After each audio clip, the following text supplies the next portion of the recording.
What's good, losers? So you're really gonna make me do it, huh? A Wuthering Waves controversial hot takes video. Is that what it is? Is that what we're doing today? You bet your ass it is. The big problem with this video is that this is the gacha community we're talking about, okay?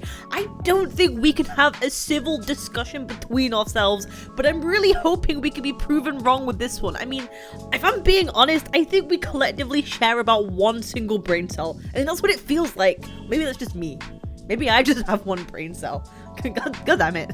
I asked both my Discord and my Twitter for their hot, spicy takes, and we're gonna dive into them. If you don't want your PP to vanish overnight, then you better subscribe right the heck now, okay? I'm not doing this without your sub, so I'm waiting for you to click that bloody button. I don't think the combat, at least right now, is as great as people hyped it up to be. Not to say that it's bad, but it's also just button mashing 95% of the time. The other 5% are high level holograms where you just can't. That said, I have faith later enemies are getting better. I gotta say, I really agree with this, especially when it comes to the overworld stuff. Let me be clear, I'm just talking about overworld in general, like everyday shenanigans going on in Wuwa. If you've been watching my streams, then you know I've been playing Wuthering Waves like the overworld stuff without echoes and without healers. Quite honestly, as long as your character is like leveled sufficiently, you can fucking whack your controller or keyboard against your goddamn desk and you will kill a boss. Like, there's no difficulty in the overworld. There really is. Before you'll cook me, okay, there is definitely a level of skill to be had when playing this game. I'm not trying to deny that whatsoever, but it is certainly not the whole, oh, Dark Souls level of combat that a lot of people were like talking about a couple of weeks ago. I swear to God, some of y'all expected Millennia to like pop up from the mists or appear from the retroactive rain or something. Oh look, I'm just farming echoes as usual. I'm sure nothing bad will happen. Nothing, oh, holy fucking shit. Guys, don't worry, it's fine, it's all good, it's all good, it's all fine. But if we're being serious about this, it is like the first patch, and I think they're getting a lot of feedback from a lot of different communities about what to do next and how best to improve. And Kuro seems very, very receptive of community feedback, which is something that so many of the gacha games Genshin Impact never has done in years, okay? So they are listening to us. So if you have an opinion and you think things need to be changed, you can voice them and know that if there is enough people talking about it, they're gonna see it and they're gonna be making changes. And that's why I'm giving Kuro a big goddamn W on this one. The game will have the same endgame problem as Genshin. Busted echoes, but nowhere to use them, because we will be able to no-hit all bosses as time goes on. Here's my kind of prediction and feeling over this. I do kind of worry that over time, echoes, the actual like abilities you use, will become less and less relevant as it's easier for us to just hit things and be done with it, right? What I'm trying to say is that echoes are really going to be like only for stat buffs, and people aren't going to be using the echo abilities in game for something useful as often when we can just hit things and be done with it.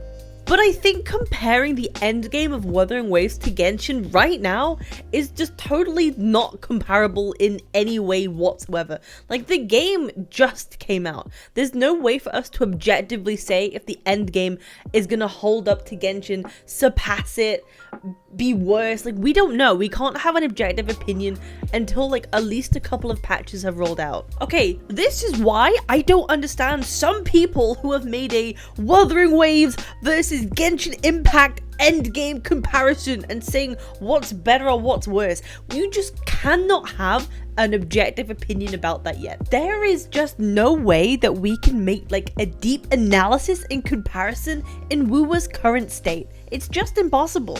I for real think we need another like 3 to 6 months to be able to really like hammer home the differences on this. So there we go. Genshin comparisons, we're not quite ready for that yet. Jiyan's story is cliche, and his only redeeming quality is that he looks cool, as we barely get any details about the war or his past outside of him rowboating with some dudes directly before the battle. Okay, listen here, big boy, okay, Mr. Pie Whip. Like, what even kind of a name is that anyway? You honestly sound like a knockoff PewDiePie. Do not speak the Daddy General's name, okay? Do not let the words Jiyan pass your lips. You are banned from speaking his name. Okay? Do not speak of the Daddy General like that, or you will be banned and removed from the community without hesitation. I will take great pleasure in removing your ass. Okay, let me go back down to reality for a minute. Let's get real, okay? Breathe in, breathe out. Okay, let me be real and objective for a second. I'm trying, okay? There is definitely a cliche to a lot of character stories, right? Especially when you compare it to Jiyan. It's very much like, oh, the big stoic character is actually got a soft spot and is actually quite nice on the inside. Oh shit, here's our magnificent war general. He's killed a lot of people and he does a lot of stuff involving death. And here he is. Oh, he likes playing little games. Oh, he's so cute. Oh, he's a big softie on the inside. Oh, so cute. I'm not gonna deny that trope exists, because it absolutely does, but I still feel like his story quest was executed pretty well. Like, I really feel it developed his character and we got to see more of Jiyan for who he really is. And I really hope we get a part 2. Like, I really hope a lot of these characters get like second, maybe even third parts of their character quests, because he definitely needs it, right? We need more like lore between like Jiyan, Genshin. We need more of that, and I want to see more of his past, absolutely. So please, let's have more Jiyan quests. Kuro, if you're listening, make more companion quests, I beg. When it comes to the story, I think Peeps made it out to be much worse than it actually is.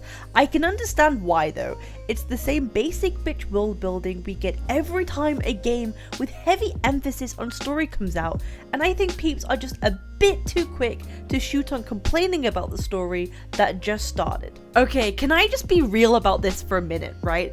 I honestly think that you can tell the whole main story of Wuthering Waves has been chopped up, rearranged, spliced, new bits added together, and it really shows.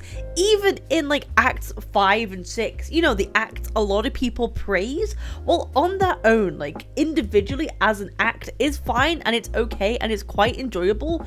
When you compare it to the whole overall story, to me it still feels disjointed. There are lots of words and terms used in act 6 that don't really make sense, and it's not immediately obvious to someone why it's being used or why it's being said. There's a lot of info dumping, and it really feels like a lot of things happen all at once. We go immediately from learning about the rain and what it does and why it does what it does to having this like full-on Avengers Endgame finale, which is supposed to be epic, and then we go to, I don't know, fucking around with a tacitite weapon for half an hour with everyone going, I don't know, this big laser cannon thing, are we gonna miss this huge target in front of us or not? Who knows? Like, it doesn't make sense. And then we go back to Rover trying to lead and plan out a military operation, but it doesn't even matter what you pick anyway, because Jiyan's like, actually, we're gonna do this. Here you go, Rover. You tell us the plan of what we're supposed to do, but not like this. We're gonna do it like this. Like, that didn't really make much sense of why they did that in the first place. Just tell us what the plan is. Like, there was just so much that happened in that act that was supposed to be epic and cool, and if you just look at it in its singularity, it could be epic and cool. Sure, we're having this big fight with all these people around that we've met, and it's cool and flashy, but goddamn, it just didn't really make sense to happen the way it did. And listen, cook me if I'm wrong, but that's just how I feel. To me, the Scar encounters were definitely the best parts of the story, and I'm not just saying that because he's hot. I really liked what he offers to the story, both in character, personality, and also intrigue. We're intrigued to know more about him, why he's involved, and what he's going to do next. But you know what, like, really didn't make sense to me and kind of annoyed me, right? When Scar is telling Jinchi, oh, come here closer, I have information only for you to hear about Jue, right? That happens. 5 minutes later, Jinshi's just telling everyone what he told him. Like, what was the point of even having that moment? Like, it kind of ruined the suspense. Like, a lot of things get revealed to you and told in such a way that, like, doesn't really compute with me, and I don't really understand why they chose to do it like that. Guys, I'm so sorry. I went on a rant about the story. I think I could do that for like a whole video on its own, so I'm going to leave it there so I don't like hurt your ears. I mean, hey, I did say this is a hot takes video, and that is my biggest hot take of, you know, Wuthering Waves, the goddamn story. The 1.0 livestream is the best livestream I've ever watched. You know what, True? In retrospect, looking back, in hindsight, looking back to the past, that livestream gave us Rexland in Yap Yap cosplay. We couldn't ask for anything better. I take all my criticisms back. That was one hell of a livestream. The game needs assignment commission system like Genshin Star Rail because ain't no one is gonna farm all for a daily quest. It's still crazy to me that Genshin only like recently updated the commission system with Fontaine, because before that we were farming ore daily, so I think people will definitely still do it, but I agree, having a better commission system where it's based on like activity rather than specific things is always going to be a winner. There's just not enough waypoints. Listen, I'm gonna be totally honest, I'm pretty okay with the number of waypoints that are there. I quite like traversing through the world. It lets me explore my surroundings, make sure I've done and collected everything, seen everything, done all the puzzles. I've not really come into an issue with it yet, personally speaking. Maybe I'm just totally off the goddamn ball with this one, and actually the lack of waypoints is a big issue and it's wasting people's time. Maybe that's what people are having, but for me, I quite like walking around the silly little world using my silly little glider and running up silly little walls. I think it's quite fun. Okay, let's finish off with some quickfire takes. I've been ranting for far too long. All the male characters need more ass to them, to be honest. This isn't even a hot take, this is a cold take. Everybody knows that these males have absolutely no ass and it needs to be rectified like immediately, Kuro. The next time you release like a husbando character, make sure you give him cake. I have said this repeatedly forever. Give our men cake. Jiyan is ugly. I don't see this game having any sort of longevity beyond the first month of release. Right now, the bulk of the audience trying out this game aren't playing Wooer because they want to play Wooer, they are playing Wooer because it's Genshin Impact but different. Well, let me tell you something real quick, I'm quite enjoying playing Genshin Impact but different. I quite like it. So let's fast forward 2 weeks and see where we're at, see how big the game is, see if people are still chatting about it, see if the community is still alive in 2 weeks time. The characters need to have a twerking competition and oiled up. Bro decided he's not going to give his hot take, instead he's just going to give us his fetish. That's crazy. That's why would you even? Okay, I guess. Guys, I think I found the weirdo. I've spotted the weirdo. This is okay. I think this is a sign that I need to end the video here, okay? This is going too far now. This is no thank you. I'm done. I've clocked out. I've mentally clocked out. That's it. Video over. There's a lot more hot takes to cover, so I'm definitely going to be making a part 2 to this. Okay, losers, thank you for joining and watching this goddamn hot takes video. As always, remember to sub, leave a like, and comment below what your hot take is for Wuthering Waves, and maybe I'll address it in the next video. I'm probably live right now, so come and click the link in the description and come and say hi. And if live isn't your thing, I post unhinged and sometimes spicy IRL content on my Twitter. I look forward to seeing you all in the Guna gang very soon. Thank you so much, and I'll see you again soon. Goodbye.